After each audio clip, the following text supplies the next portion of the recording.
Aiden Ellesmere here to showcase another facet of our WebFOCUS AI Assistant new in 938.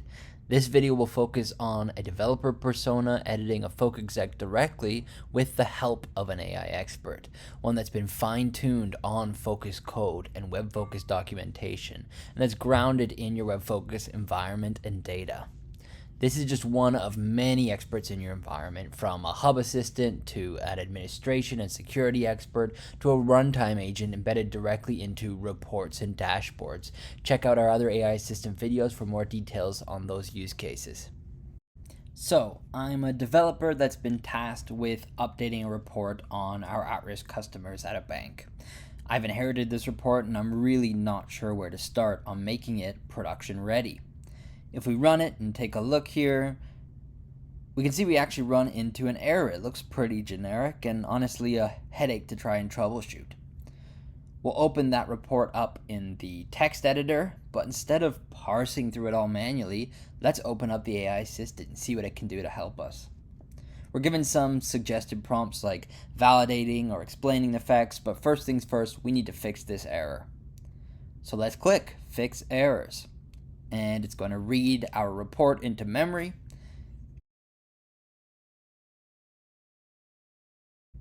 It looks like it's already found a field name typo, which probably isn't the cause of the main error, but certainly would mean our data won't display correctly. And aha, it's found that our report is missing an end statement, so it's added that. It's now going to generate the new code.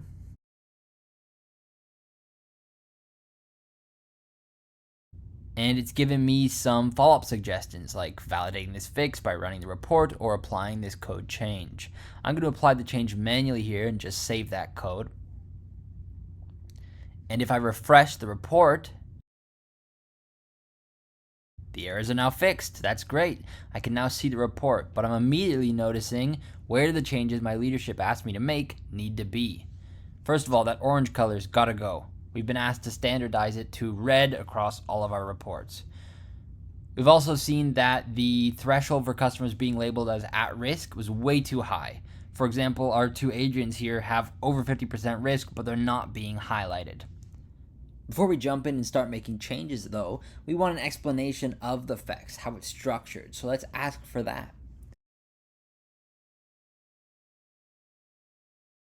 It's giving me a segment by segment breakdown of each part of this code and what it's responsible for, right? Parameter declarations, filters, where our style sheet is and how it's formatted. And now that we have a good understanding of this file, let's make those changes using the assistant. I'm going to ask it to highlight those at-risk customers in red instead of orange, and we're going to set the risk threshold to 50%.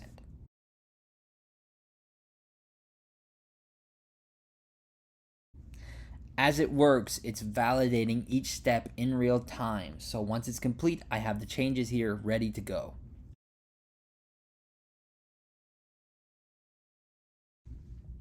It's finishing writing that new fix, and again, I'm going to save these changes.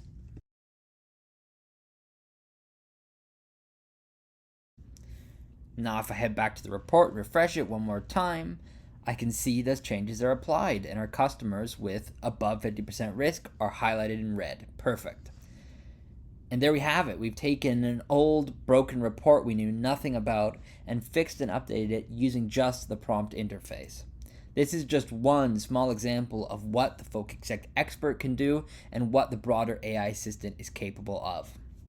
Check out our other videos exploring the rest of what AI assistant has to offer.